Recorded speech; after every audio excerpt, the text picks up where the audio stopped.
Bidadi township ವಿರೋಧಿಸಿ JDS ಸರ್ಕಾರದ ವಿರುದ್ಧ ಬೃಹತ್ ಹೋರಾಟವನ್ನು ಹಮ್ಮಿಕೊಂಡಿದೆ. ಈ ಬಿಡದಿ ಟೌನ್ಶಿಪ್ ವಿಚಾರ ಸರ್ಕಾರಕ್ಕೂ ಕೂಡ ಈಗ ಇಕ್ಕಟ್ಟಿನ ಪರಿಸ್ಥಿತಿಯನ್ನ ತಂದೊಡ್ಡಿದೆ.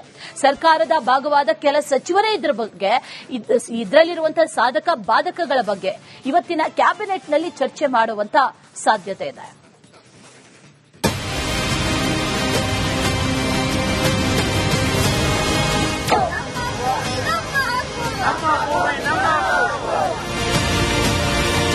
ಬಿಡದಿ ಉಪನಗರ ಯೋಜನೆ ಇದು ಸಿಎಂ ಡಿಕೆ ಶಿವಕುಮಾರ್ ಅವರ ಕನಸಿನ ಕೂಸು. ಕಾಂಗ್ರೆಸ್ ಪಾಲಿಗೂ ಕ್ರಾಂತಿಕಾರಿ ನಡೆ ಅಂತಾನೆ ನೋಡಲಾಗ್ತಿರುವಂತಹ ಈ ಯೋಜನೆಗೆ ರೈತ ವಲಯದಲ್ಲಿ ಭಾರೀ ಪ್ರತಿಭಟನೆ ವ್ಯಕ್ತವಾಗ್ತಾ ಇದೆ. ಹಚ್ಚ ಹಸಿರಿನ ನಾಡನ್ನ ಕಾಂಕ್ರೀಟ್ ಕೋಟೆ ಮಾಡಬೇಡಿ ಅನ್ನೋ ಕೂಗು ಪರಿಸರ ಪ್ರೇಮಿಗಳದ್ದಾದ್ರೆ, ರೈತರ ಹೋರಾಟಕ್ಕೆ ಸಹಜವಾಗಿ ವಿರೋಧ ಪಕ್ಷಗಳು ಕೈಜೋಡಿಸಿವೆ. ಆದರೆ ಇಂದು ನಡೆಯುವ ಸಂಪುಟ ಸಭೆಯಲ್ಲಿ ಬಿಡದಿ ಸ್ವಾಧೀನದ ಬೆಂಕಿ ಸ್ಫೋಟವಾಗಲಿದೆಯಾ ಅನ್ನೋ ಸದ್ದು ಸ್ವತಃ ಕಾಂಗ್ರೆಸ್ ವಲಯದಲ್ಲೇ ಕೇಳಿಬರುತ್ತಿದೆ. ಸಿಎಂ ಶಿವಕುಮಾರ್ಗೆ ಸವಾಲಾದ ಟೌನ್ಶಿಪ್ ಪ್ರಾಜೆಕ್ಟ್. ಇಂದಿನ ಕ್ಯಾಬಿನೆಟ್ನಲ್ಲಿ ಸ್ಫೋಟಿಸುತ್ತಾ ಬಿಡದಿ ಬೆಂಕಿ. ನಮ್ಮಲ್ಲಿ ಒಂದು ಮಾತಿದೆ, ಹೆಣ್ಣು ಹೊನ್ನು ಮಣ್ಣು ಈ ಮೂರರ ಹಿಂದೆ ಹೋಗಬಾರದು ಅಂತ. ಇದು ಕೇವಲ ನಾಣ್ಣುಡಿಯಲ್ಲ, ಬದಲಾಗಿ ನಮ್ಮ ಹಿರಿಯರ ಅನುಭವದ ಸಾರ. ಸದ್ಯ ರಾಜಕೀಯದಲ್ಲಿ ಭಾರಿ ಸದ್ದು ಮಾಡುತ್ತಿರುವಂತಹ ಬಿಡದಿ ಭೂ ಸ್ವಾಧೀನ ಪ್ರಕ್ರಿಯೆ ಮತ್ತು ಅದಕ್ಕೆ ವ್ಯಕ್ತವಾಗಿರುವಂತಹ ವಿರೋಧವನ್ನು ಕಂಡು ಕಾಂಗ್ರೆಸ್ ಪಾಳೆಯದೊಳಗೆ ಈ ನಾಣ್ಣುಡಿ ಹೆಚ್ಚು ಸದ್ದು ಮಾಡ್ತಾ ಇದೆ.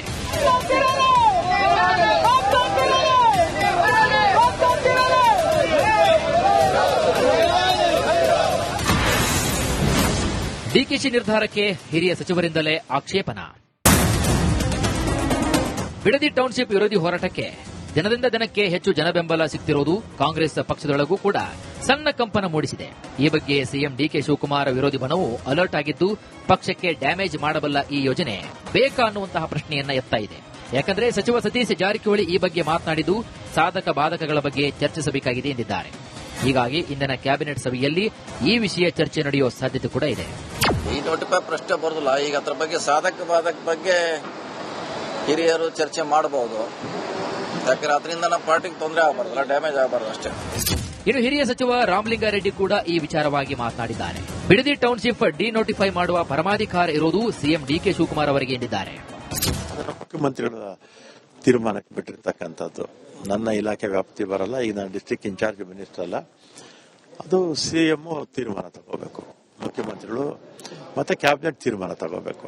ಇಷ್ಟೊಂದು ವಿರೋಧಗಳು ವ್ಯಕ್ತವಾಗ್ತಾ ಇರೋದ್ರ ಹಿನ್ನೆಲೆಯಲ್ಲಿ ಸರ್ ಹೈಕಮಾಂಡ್ ಗಮನಕ್ಕೆ ಹೋಗಿದೆಯಾ? ಏನೋ ಸೂಚನೆ ಏನಾದ್ರು ಕೊಟ್ಟಿದೆ? ಹೈಕಮಾಂಡ್ ಗಮನಕ್ಕೆ ಹೋಗಿರುತ್ತೆ, ಏನ್ ಸೂಚನೆ ಕೊಟ್ಟಿದ್ದಾರೆ ನನಗೆ ಗೊತ್ತಿಲ್ಲ. ಬಿಡದಿಯ ಫಲವತ್ತಾದ ಕೃಷಿ ಭೂಮಿಯಲ್ಲಿ ಟೌನ್ಶಿಪ್ ಬೇಡ ಅನ್ನೋದು ರೈತರು ಹಾಗೂ ಪರಿಸರವಾದಿಗಳು ಮತ್ತು ಜನಸಾಮಾನ್ಯರ ಆಗ್ರಹವಾಗಿದೆ. ಇನ್ನು ಈ ಹೋರಾಟಕ್ಕೆ ಜೆಡಿಎಸ್ ಬಳಿಕ ಬಿಜೆಪಿ ನಾಯಕರು ಸಹ ಕೈ ಜೋಡಿಸಿದ್ದು, ಮೊನ್ನೆ ರಾಜ್ಯ ಬಿಜೆಪಿ ನಿಯೋಗ ಪ್ರತಿಭಟನಾ ಸ್ಥಳಕ್ಕೂ ಕೂಡ ಭೇಟಿ ನೀಡಿತ್ತು. ನಾವು ಬಿಜೆಪಿ ಅಧಿಕಾರ ಆಗಿದ್ದಾಗ ಬಿಡದಿ ಯೋಜನೆ ಅದು ಫಲವತ್ತಾದ ಜಮೀನು ಬೇಡ ಅಂತ ನಾವು ಡ್ರಾಪ್ ಮಾಡಿದಿರಿ ಕೇಸು. ನಾವು ಲೇಔಟ್ ಮಾಡ್ತೀರಿ ಅಂತ ಯಾವುದೇ ಜೆಸಿಬಿನ ತಗೊಂಡೋಗಿ ಅಲ್ಲಿ ನಿಲ್ಲಿಸಿಲ್ಲ, ಯಾವುದೇ ಪೊಲೀಸರನ್ನ ನಿಲ್ಲಿಸಿಲ್ಲ, ಯಾವುದೇ ನೋಟಿಸ್ ಅನ್ನ ಕೊಟ್ಟಿಲ್ಲ. ಕಾಂಗ್ರೆಸ್ ಅವರು ಅಷ್ಟು ಮಾಡಿದ್ರೆ ಸಾಕು. ಅವರಿಂದ ಏನು ನಾವು ಡಿನೋಟಿಫೈ ಮಾಡಿ ಅಂತ ಏನು ಕೇಳಲ್ಲ. ಅವ್ರನ್ನ ನೀವು ಆ ಕಡೆ ಹೋಗ್ಲಿಲ್ಲ ಅಂದ್ರೆ ರೈತರು ನೆಮ್ಮದಿಯಿಂದ ಬದುಕ್ತಾರೆ. ನನ್ನ ಕೌಂಟರ್ ಹೋರಾಟ ರೈತರು ಏನು ಇವತ್ತಲ್ಲಿ ಹೋರಾಟ ಮಾಡ್ತಾ ಇದ್ದಾರೆ, ಭೂಮಿ ಕೊಡಲ್ಲ ಅಂತ ಹೇಳಿ ಅವ್ರಿಗೆ ಧ್ವನಿಯಾಗಿ ನಿಲ್ಲೋದಷ್ಟೇ ಅಲ್ಲ, ಅದರ ಜೊತೆಗೆ ಕಾನೂನಿನ ವ್ಯಾಪ್ತಿಯೊಳಗೆ ಅವರ ಮುಖ್ಯಮಂತ್ರಿಗಳು ಹೋಗ್ಲಿ ಅಂತ ಹೇಳಿ ಕಾನೂನು ವ್ಯಾಪ್ತಿಯೊಳಗೆ ಆ ರೈತರಿಗೆ ನ್ಯಾಯ ಕೊಡಿಸ್ತಕ್ಕಂಥದ್ದಕ್ಕೆ ಎಲ್ಲಾ ರೀತಿಯಲ್ಲೂ ಅವ್ರ ಪರವಾಗಿ ನಿಲ್ತಾರೆ. ಬಿಡದಿ ಟೌನ್ಶಿಪ್ ಯೋಜನೆಯ ರಾಜಕೀಯ ಏನೇ ಇರಲಿ, ಆದರೆ ನಿಜವಾದ ಸತ್ಯ ಏನಂದ್ರೆ 2028ರ ಚುನಾವಣೆ ಮುನ್ನ ಈ ಯೋಜನೆಗೆ ಭೂಮಿ ಪೂಜೆಯನ್ನೂ ಕೂಡ ಮಾಡಲು ಸಾಧ್ಯವಿಲ್ಲ. ಯಾಕಂದ್ರೆ ಇನ್ನೂ ಬಿಡದಿ ಟೌನ್ಶಿಪ್ ಯೋಜನೆ ಡಿಪಿಆರ್ ಮಾಡಲು ಟೆಂಡರ್ ಕರೆದಿಲ್ಲ. ಇನ್ನು ಈ ಡಿಪಿಆರ್ಗೆ ಟೆಂಡರ್ ಆಗಿ ಅದು ವಿಸ್ತೃತ ಯೋಜನಾ ವರದಿಯನ್ನ ಸರ್ಕಾರಕ್ಕೆ ನೀಡುವ ಹೊತ್ತಿಗೆ ರಾಜ್ಯದಲ್ಲಿ ಚುನಾವಣೆಯ ಜ್ವರ ಶುರುವಾಗಲಿದೆ.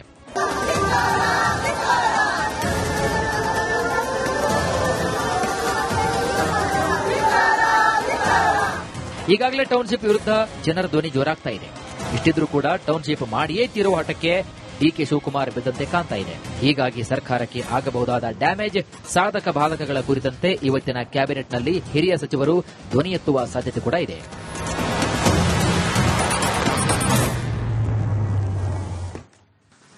ಬಿಡದಿ ಟೌನ್ಶಿಪ್ ವಿರೋಧಿಸಿ ಜೆಡಿಎಸ್ ಸರ್ಕಾರದ ವಿರುದ್ಧ ಬೃಹತ್ ಹೋರಾಟವನ್ನ ಹಮ್ಮಿಕೊಂಡಿದೆ. ಈ ಬಿಡದಿ ಟೌನ್ಶಿಪ್ ವಿಚಾರ ಸರ್ಕಾರಕ್ಕೂ ಕೂಡ ಈಗ ಇಕ್ಕಟ್ಟಿನ ಪರಿಸ್ಥಿತಿಯನ್ನ ತಂದೊಡ್ಡಿದೆ.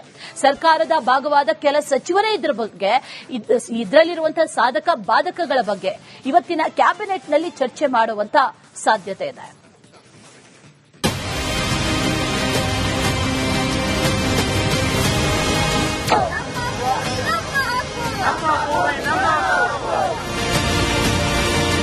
ಬಿಡದಿ ಉಪನಗರ ಯೋಜನೆ ಇದು ಸಿಎಂ ಡಿಕೆ ಶಿವಕುಮಾರ್ ಅವರ ಕನಸಿನ ಕೂಸು.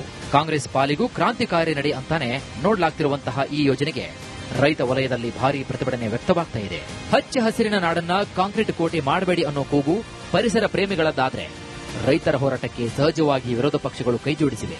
ಆದರೆ ಇಂದು ನಡೆಯುವ ಸಂಪುಟ ಸಭೆಯಲ್ಲಿ ಬಿಡದಿ ಸ್ವಾಧೀನದ ಬೆಂಕಿ ಸ್ಫೋಟವಾಗಲಿದೆಯಾ ಅನ್ನೋ ಸದ್ದು ಸ್ವತಃ ಕಾಂಗ್ರೆಸ್ ವಲಯದಲ್ಲೇ ಕೇಳಿಬರುತ್ತಿದೆ. ಸಿಎಂ ಶಿವಕುಮಾರ್ಗೆ ಸವಾಲಾದ ಟೌನ್ಶಿಪ್ ಪ್ರಾಜೆಕ್ಟ್. ಇಂದಿನ ಕ್ಯಾಬಿನೆಟ್ನಲ್ಲಿ ಸ್ಫೋಟಿಸುತ್ತಾ ಬಿಡದಿ ಬೆಂಕಿ. ನಮ್ಮಲ್ಲಿ ಒಂದು ಮಾತಿದೆ, ಹೆಣ್ಣು ಹೊನ್ನು ಮಣ್ಣು ಈ ಮೂರರ ಹಿಂದೆ ಹೋಗಬಾರದು ಅಂತ.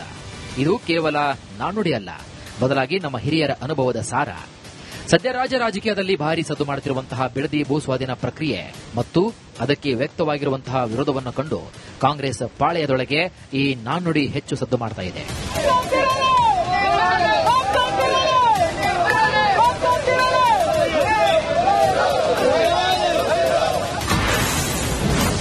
ಡಿಕೆಶಿ ನಿರ್ಧಾರಕ್ಕೆ ಹಿರಿಯ ಸಚಿವರಿಂದಲೇ ಆಕ್ಷೇಪಣಾ.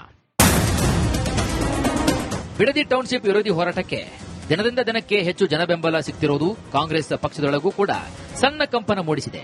ಈ ಬಗ್ಗೆ ಸಿಎಂ ಡಿಕೆ ಶಿವಕುಮಾರ್ ವಿರೋಧಿ ಬಣವು ಅಲರ್ಟ್ ಆಗಿದ್ದು, ಪಕ್ಷಕ್ಕೆ ಡ್ಯಾಮೇಜ್ ಮಾಡಬಲ್ಲ ಈ ಯೋಜನೆ ಬೇಕಾ ಅನ್ನುವಂತಹ ಪ್ರಶ್ನೆಯನ್ನ ಎತ್ತಾ ಇದೆ.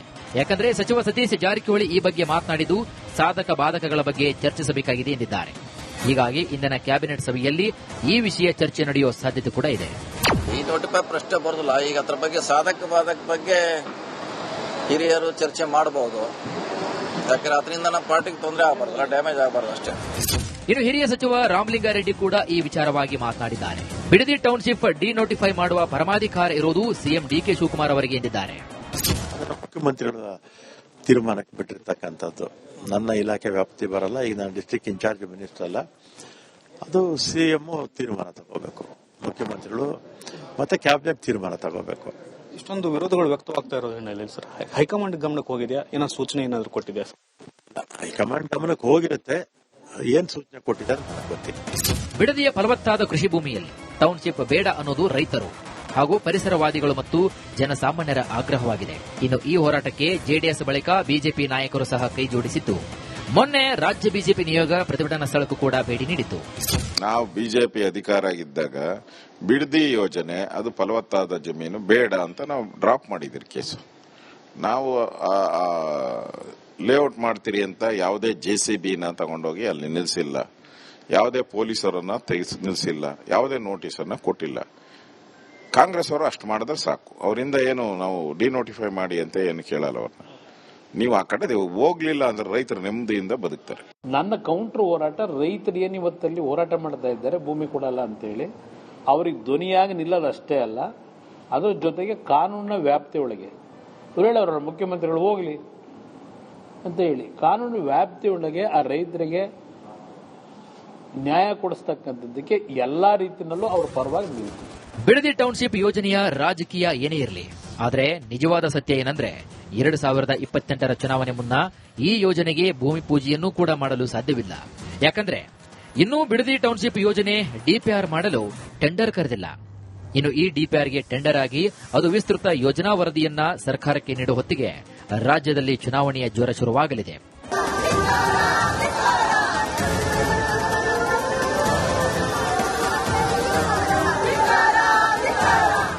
ಈಗಾಗಲೇ ಟೌನ್ಶಿಪ್ ವಿರುದ್ಧ ಜನರ ಧ್ವನಿ ಜೋರಾಗ್ತಾ ಇದೆ.